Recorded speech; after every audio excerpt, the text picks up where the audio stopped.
আপোনালোক যিসকল অৰুণোদয় আঁচনিৰ হিতাধিকাৰী হয় তো আপোনালোকক কোৱা হৈছিলে যে 20 ফেব্ৰুৱাৰী তাৰিখে আপোনালোকে 8,000কৈ টকা আপোনালোকৰ বেংকৰ একাউণ্টত আপোনালোকে লাভ কৰিব পাৰিব। ইতিমধ্যে কিন্তু আপোনালোকে চাগে সকলোৱে জ্ঞাত বা আপোনালোকে সকলোৱে গমেই পাইছে যে মুখ্যমন্ত্ৰী ডক্টৰ হিমন্ত বিশ্ব শৰ্মা ডাঙৰীয়া আপোনালোকক 20 ফেব্ৰুৱাৰীৰ অৰ্থাৎ 20 ফেব্ৰুৱাৰী তাৰিখটো আপোনালোকৰ সলনি কৰি 10 মাৰ্চত আপোনালোকৰ 9,000কৈ টকা অৰ্থাৎ 1,000কৈ টকা আপোনালোকক বঢ়াই দিয়াৰ কথা কৈছে আৰু 9,000কৈ টকা আপোনালোকে মাৰ্চ মাহৰ 10 তাৰিখে আপোনালোকে সেই পইচাখন আপোনালোকৰ বেংকৰ একাউণ্টত আপোনালোকে লাভ কৰিব পাৰিব। আৰু যদি আপোনালোকে বেংকৰ একাউণ্টত সেই পইচাটো লাভ কৰিবলগীয়া হয় তেন্তে আপোনালোকৰ কেইটামান কাম কিন্তু গুৰুত্বপূৰ্ণ কৰিবই লাগিব। প্ৰথমটো হৈছে আপোনালোকৰ ডিবিডি লিংক কৰা। আপোনালোকৰ বেংকৰ কোনটো একাউণ্ট আপোনাৰ আধাৰ কাৰ্ডৰ লগত ডিবিডি লিংক আছে আপোনালোকে কেনেকৈ চেক কৰিব পাৰিব। আৰু যদি আপোনাৰ বেংকৰ একাউণ্টটো আধাৰ কাৰ্ডৰ লগত ডিবিডি লিংক নাই তেনেকুৱা ক্ষেত্ৰত আপোনালোকে কেনেকৈ ডিবিডি লিংক কৰিব পাৰিব মই আজিৰ এই ভিডিঅ'টোৰ জৰিয়তে আপোনালোকৰ লগত আলোচনা কৰিম বা আপোনালোকক ভিডিঅ'ৰ শেষলৈ দেখুৱাই দিম আপোনালোকে কেনেকৈ চেক কৰিব পাৰিব আপোনাৰ বেংকৰ একাউণ্টটো কোনটো আপোনাৰ আধাৰ কাৰ্ডটো কোনটো বেংকৰ একাউণ্টৰ লগত ডিবিডি লিংক হৈ আছে, আপোনাৰ বেংকৰ একাউণ্ট আপোনালোকৰ একাউণ্টত লিংক হৈ আছে নে নাই, যদি নাই আপুনি কেনেকৈ লিংক কৰিব পাৰিব। এতিয়া আহক আমি ভিডিঅ'টো আৰম্ভ কৰোঁ।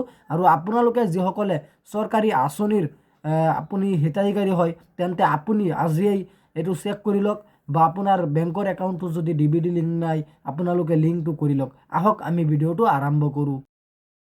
আপোনাৰ বেংকটো আধাৰ কাৰ্ডৰ লগত ডিবিডি লিংক আছে নে নাই আপুনি কেনেকৈ চেক কৰিব পাৰিব। প্ৰথমতে আপোনালোকে আধাৰ কাৰ্ডৰ যিটো অফিচিয়েল ৱেবছাইট আছে আপোনালোকে এইটো ৱেবছাইটত আহিব লাগিব।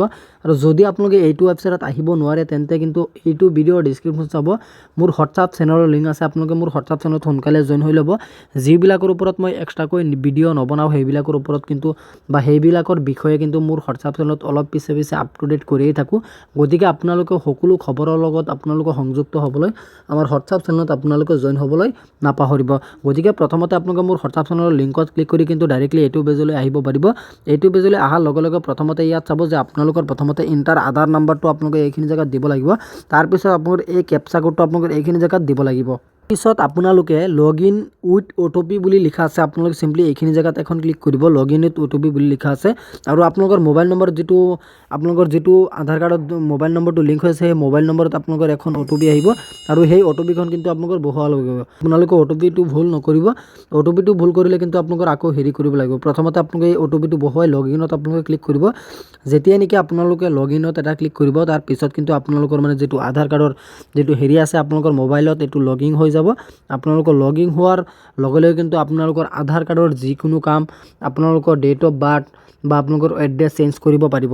আৰু যদি আপোনালোকৰ কাৰোবাৰ মোবাইল নম্বৰটো আপোনালোকৰ চেঞ্জ কৰিব লাগে তেনেহ'লে আপোনালোকে স্ক্ৰীনত আপোনালোকে চাব যিটো নাম্বাৰ এইমাত্ৰ আপোনালোকৰ কৰি আছে আপোনালোকে এইটো নম্বৰত আপোনালোকে হোৱাটছআপ কৰিব। তো প্ৰথমতে আপোনালোকৰ সন্মুখত চাব এনেকুৱাকৈ ইণ্টাৰফেচটো আপোনালোকৰ সন্মুখত অ'পেন হ'ব। আধাৰ কাৰ্ডৰ যিটো অফিচিয়েল ৱেবছাইট আছে এনেকুৱাকৈ আপোনালোকৰ ইণ্টাৰফেচটো আপোনালোকৰ অ'পেন হ'ব। তো আপোনালোকে একেবাৰে তলফালে স্ক্ৰল ডাউন কৰিব। ইয়াত আপোনালোকে চাব যে আপোনালোকৰ সন্মুখত চাব এখন অপশ্যন দিয়া হৈছে বেংক সিডিং ষ্টেটাছ। গতিকে আপোনালোকৰ বেংক সিডিং ষ্টেটাছত আপোনালোকে এখন ক্লিক কৰিব। যেতিয়া নেকি আপোনালোকে ইয়াত এটা ক্লিক কৰিব তাৰ পিছত কিন্তু আপোনালোকৰ ইয়াত চাব যে আপোনালোকৰ কোনটো বেংকৰ একাউণ্ট আপোনাৰ এইটো আধাৰ কাৰ্ডৰ লগত ডিবিডি লিংক হৈ আছে। আপোনালোকে ইয়াত চাব পাৰিব যে মোৰ ফিনো পে'মেণ্ট বেংকটো যিটো আছে সেইটো আধাৰ কাৰ্ডৰ লগত এতিয়াও মানে ডিবিডি লিংক হৈ আছে। আপোনালোকে চাগে নিশ্চয় গমেই পাইছে আৰু কেতিয়া মানে আপডেট হৈছে এইটো কিন্তু আপোনালোকৰ ইয়াত মানে গোটেইখিনি দিয়া হৈছে। তো আপোনালোকে চাগে নিশ্চয় গমেই পাইছে। আৰু যদি আপোনালোকৰ ডিবিডি লিংক নাই কোনো বেংকত নাই আপোনালোকে কেনেকৈ কৰিব পাৰিব এতিয়া মই আপোনালোকক জনাই দিম। তো আপোনালোকৰ প্ৰথমতে আপোনালোকৰ যিটো মোবাইল নম্বৰ আছে বা আপোনালোকৰ যিটো মোবাইল আছে মোবাইল ফোনৰ আপোনালোকে এখন ব্ৰাউজাৰ আপোনালোকৰ অ'পেন কৰিব লাগিব। মই যেনেকৈ ক্ৰম ব্ৰাউজাৰটো আপোনালোকক আকৌ পোনপ্ৰথমতে মই অ'পেন কৰি আপোনালোকক দেখুৱাই দিছোঁ। আপোনালোকে ইয়াত চাৰ্চ কৰিব NPCI বুলি আপোনালোকে চাৰ্চ কৰিব। চাৰ্চ কৰাৰ পিছত আপোনালোকৰ সন্মুখত যিটো ৱেবছাইট আপোনালোকৰ প্ৰথমতে আপোনালোকে পাই যাব এই ৱেবছাইটত আপোনালোকৰ ক্লিক কৰিব লাগিব। আৰু যদি আপোনালোকে এইখন ৱেবছাইট নাপায় আপোনালোকে চাব মোৰ হোৱাটছআপ চেনেলত ৱেবছাইটটো দিয়া হৈছে। আপোনালোকৰ সকলোবিলাকৰ তথ্য কিন্তু মোৰ হোৱাটছআপ চেনেলত আপোনালোকে পাই যাব। তো আপোনালোকে হোৱাটছআপ চেনেলত জইন হোৱাৰ পিছত কিন্তু আপোনালোকে এই মানে যিটো ৱেবছাইট আছে ৱেবছাইটত আপোনালোকে ক্লিক কৰিব লাগিব। আৰু যেতিয়া নেকি আপোনালোকে ৱেবছাইটটোত ক্লিক কৰিব তাৰ পিছত কিন্তু আপোনালোকৰ মানে যিটো ৱেবছাইট আছে সেই ৱেবছাইটখন অলপ লোডিং হ'ব, অলপ মানে নেটৱৰ্কৰ অসুবিধা যাতে আপোনালোকৰ নহয় তেনেকুৱা ক্ষেত্ৰত আপোনালোকে তেনেকুৱা জেগাত আপোনালোকে থিয় হ'ব আৰু আপোনালোকৰ মানে যিটো ৱেবছাইট আছে ৱেবছাইটখন আপোনালোকৰ ভালদৰে অলপ লোডিং হ'ব। লোডিং হোৱাৰ পাছতে কিন্তু আপোনালোকৰ মানে যিটো আধাৰ কাৰ্ড আছে সেই আধাৰ কাৰ্ডখন কিন্তু আপোনালোকৰ মানে বেংকৰ একাউণ্টৰ লগত আপোনালোকে কিন্তু ডিবিডি লিংক কৰাই ল'ব পাৰিব নিজে নিজে। তো মই ডেস্কটপ ছাইটটো মই আপোনালোকক বনাই দেখুৱাই দিছোঁ, মানে গোটেইখিনি হেৰি হোৱা নাই, মানে শ্ব' কৰা নাই মোবাইল ফোনত। তো প্ৰথমতে আপোনালোকে এনেকুৱাকৈ ইণ্টাৰফেচটো আপোনালোকে পাই যাব। তো আপোনালোকে ইয়াত মানে ৱেবছাইটটো আপোনালোকে অলপ ভালদৰে চাব যে কেনেকুৱা ধৰণৰ বা কি আছে আপোনালোকে গোটেইখিনি কিন্তু আপোনালোকে তথ্যটো ইয়াত পাই যাব। তো প্ৰথমতে আপোনালোকে ইয়াত চাব যে কাষ্টমাৰ বুলি আপোনালোকৰ প্ৰথমতে লিখা আছে, আপোনালোকে ইয়াত এখন ক্লিক কৰিব।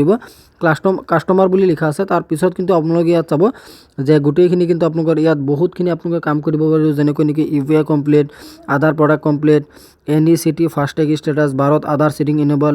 আপোনালোকে প্ৰথমতে ইয়াত ক্লিক কৰিব লাগিব, Bharat Aadhaar seeding enable BASC আপোনালোকে ইয়াত এখন ক্লিক কৰিব।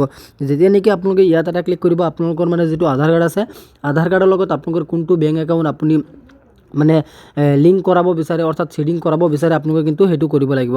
তো প্ৰথমতে কিন্তু আপোনালোকৰ মানে যিটো ৱেবছাইট আছে ৱেবছাইটখন ভালদৰে অলপ মানে লোডিং হ'ব। লোডিং হোৱাৰ পাছতে কিন্তু আপোনালোকৰ মানে যিটো আধাৰ কাৰ্ড আছে আধাৰ কাৰ্ডৰ যিটো 12টা ডিজিটৰ নম্বৰ সেই নম্বৰখন আপোনালোকৰ দিব লাগিব। তাৰপিছত আপোনালোকৰ মানে যিটো বেংক আছে বেংকৰ নেমটো দিব লাগিব, আপোনালোকৰ বেংকৰ যিটো একাউণ্ট নাম্বাৰ আছে সেই একাউণ্ট নাম্বাৰখন আপোনালোকৰ দিব লাগিব। গোটেইখিনি কিন্তু আপোনালোকে এইটো ৱেবছাইটৰ জৰিয়তে আপোনালোকে দিব পাৰিব।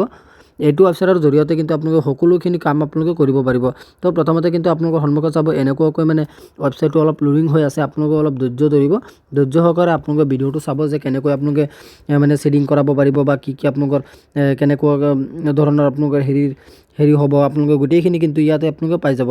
তো প্ৰথমতে ইয়াত চাব যে একাউণ্ট ডিটেইলছ, ইয়াত ছাইডত আপোনালোকে চাব যে একাউণ্ট প্ৰথমতে হোম বুলি লিখা আছে, আধাৰ চিডিং ডিচেণ্ডিং বুলি লিখা আছে, একাউণ্ট ডিটেইলছ, আধাৰ মেপ ষ্টেটাছ, আধাৰ মেপিং হিষ্টৰী গোটেইখিনি কিন্তু আপোনালোকে ইয়াত চাব পাৰিব।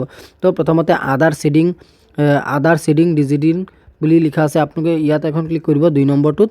যেতিয়া আপোনালোকে 2 নম্বৰটোত এটা ক্লিক কৰিব তাৰপিছত কিন্তু আপোনালোকে ইয়াত চাব যে প্ৰথমতে কিন্তু আপোনালোকৰ যিটো 12টা ডিজিটৰ মোবাইল নম্বৰ আছে সেই মোবাইল নম্বৰ 12টা ডিজিটৰ যিটো আধাৰ কাৰ্ডৰ নম্বৰ আছে সেই নম্বৰখন আপোনালোকে ইয়াত টাইপ কৰিব লাগিব এই 3টা বক্সত।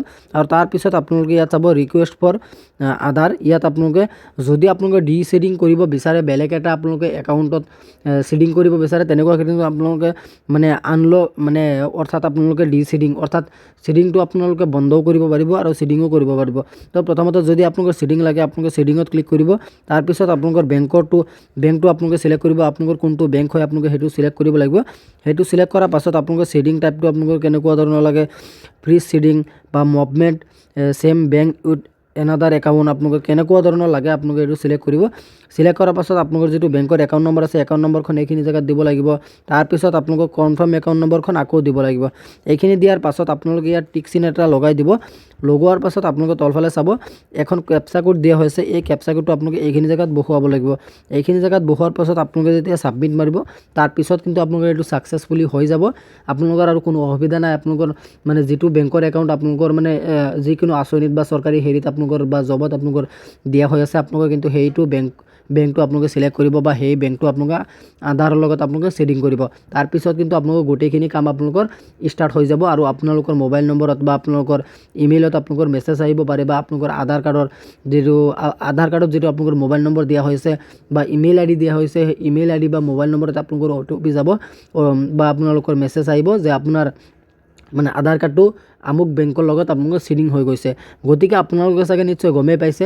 আৰু যদি আপোনালোকৰ ইয়াৰ বিষয়ত আৰু বেলেগ কিবা বিষয়ত যদি আপোনালোকৰ আৰু জানিবলগীয়া বা সুধিবলগীয়া কিবা কুৱেশ্যন থাকে আপোনালোকে এইটো ভিডিঅ'ৰ কমেণ্ট বক্সত আপোনালোকে জনাবলৈ নাপাহৰিব। গতিকে আজি ইমানখিনি আছিলে আপোনালোকক দিবলগীয়া ইনফৰমেশ্যন। আশা কৰিছোঁ ভিডিঅ'টো চাই ভাল পালে। যদি ভিডিঅ'টো চাই ভাল পালে তেন্তে ভিডিঅ'ত এটা লাইক কৰি দিব আৰু আপুনি যদি আমাৰ চেনেলত নতুন আছে প্লিজ আপুনি আমাৰ চেনেলটো ছাবস্ক্ৰাইব কৰিবলৈ নাপাহৰিব। ধন্যবাদ থাকিল সকলোলৈ। জয় আই অসম।